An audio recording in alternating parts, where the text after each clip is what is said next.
Walley Santos.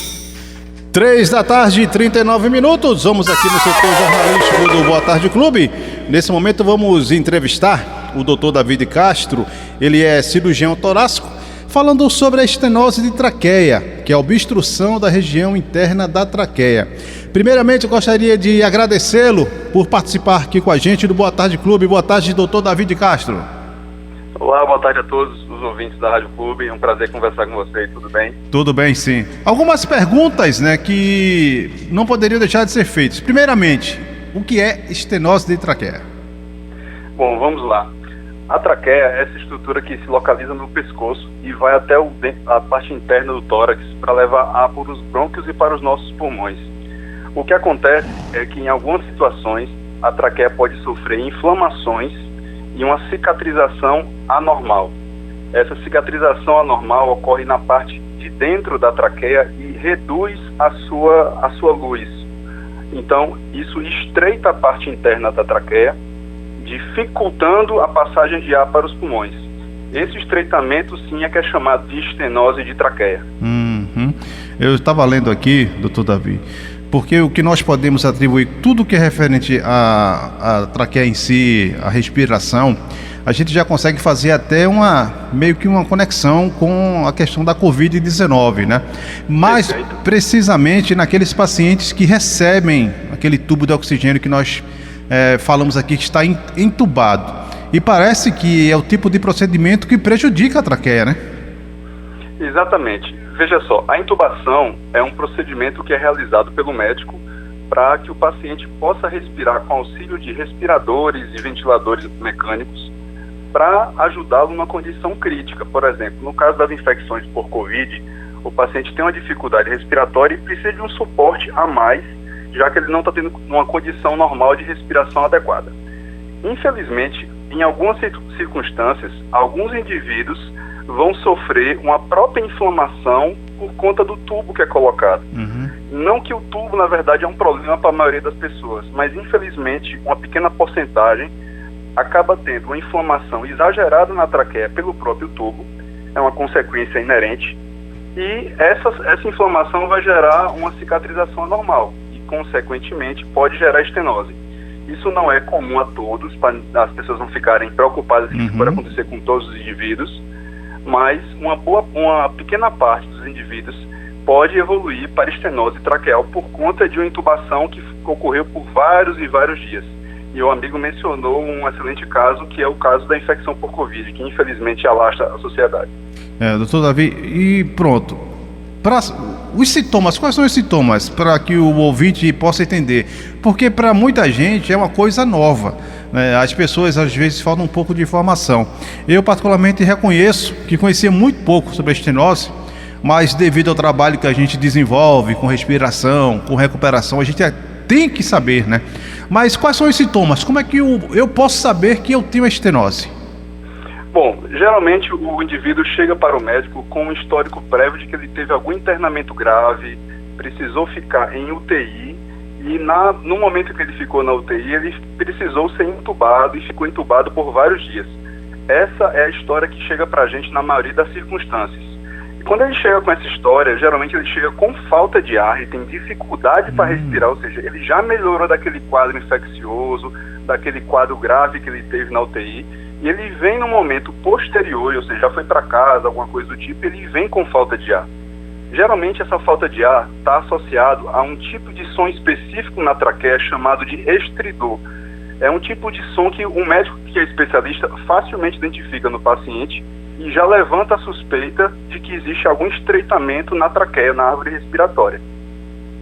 E é um exagero afirmar que pode levar à morte ou não? Sim. Em algumas circunstâncias, esse estreitamento ele pode progredir tanto que ele pode ocluir, fechar totalmente a traqueia. E, consequentemente, o indivíduo pode ficar sem conseguir respirar e evoluir com óbito. Isso é possível.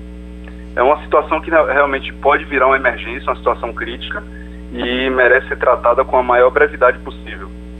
Então, identificou qual é o tratamento a ser adotado, doutor Davi? Bom, uma vez identificada a suspeita de estenose de traqueia, o médico especialista, geralmente é o cirurgião torácico, que tem o manejo adequado com esse tipo de problema, ele vai avaliar o indivíduo de forma clínica, ele vai executar alguns testes diagnósticos, como, por exemplo, tomografia, broncoscopia. A broncoscopia equivale à endoscopia da árvore respiratória, ou seja, vai se avaliar da traqueia e os brônquios. Identificando esse estreitamento, de acordo com a complexidade desse estreitamento, o tratamento pode ser necessário envolvendo até mesmo cirurgia, seja por dentro da traqueia, ou cirurgias que podem remover essa área estreitada da traqueia e reconstruir a própria traqueia do indivíduo, fazendo com que ele volte a respirar e tenha uma qualidade de vida adequada. Então, muitos acham que talvez não tenha uma solução, quando na verdade tem, né? O ideal é sempre procurar um especialista. Exato, perfeito. Se ele procurar no tempo hábil, no tempo suficiente para poder ser tratado, a maioria das estenoses de traqueia tem cura, a maioria delas tem condições de tratamento, mas realmente precisa que seja avaliado adequadamente por uma pessoa que tem um manejo adequado da própria árvore respiratória. O que é esse tempo hábil que o senhor citou agora? Pois não? O que é esse tempo hábil que o senhor citou agora? Bom, veja só. O indivíduo que foi entubado recentemente, geralmente nos primeiros 30 a 60 dias após a intubação, o processo de inflamação da traqueia e evolução para essa cicatriz anormal vai ocorrer mais ou menos em 20 a 30 dias, é a média. Então esse indivíduo geralmente ele já tem uma falta de ar, essa falta de ar ela vai aumentando à medida que o estreitamento vai aumentando. Então, de acordo com esse estreitamento, o indivíduo vai chegando procurando algum clínico, algum médico em qualquer circunstância, dizendo: estou com falta de ar, não consigo respirar de forma adequada. Uma pessoa que tenha um treinamento adequado vai avaliar esse indivíduo, vai procurar uma avaliação de um cirurgião torácico e assim vai ser iniciado o diagnóstico e tratamento da forma que precisa ser feita. Eu estou com uma dúvida aqui, eu até peço desculpa se for uma dúvida, eu não posso nem falar, uma dúvida besta, né? Mas essa estenose, ela é adquirida como, por exemplo, um vírus, ou ela vem de, tipo, é congênita? Vamos lá. A sua pergunta não é uma pergunta boba, na verdade não, sempre a gente precisa esclarecer tudo. Como o amigo já mencionou, a própria estenose, ela ocorre na maioria das vezes secundárias à própria intubação prévia. Então o indivíduo foi intubado para respirar com a ajuda de aparelhos, ficou no UTI e isso, na verdade, a intubação gerou a estenose. Mas existem situações em que o bebê já pode nascer com a estenose. Então isso, na verdade, seria uma malformação congênita, ou seja, ele nasceu com ela e precisa ser visto também desde os primeiros momentos de vida, porque isso também representa algo crítico à vida. Existem circunstâncias, além da intubação, que também podem gerar estenose de traqueia. No nosso meio, temos muitos pacientes com tuberculose, e a tuberculose acometendo a traqueia, ela também pode gerar uma inflamação e uma cicatrização anormal. Existem outras doenças, também chamadas de doenças autoimunes, como policondrites e outras, que podem inflamar a traqueia e destruir os anéis cartilaginosos da traqueia, causando também estenose. Assim como também tumores.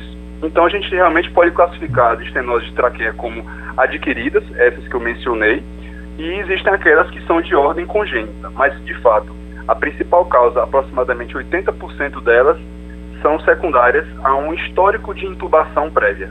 Entendi sim.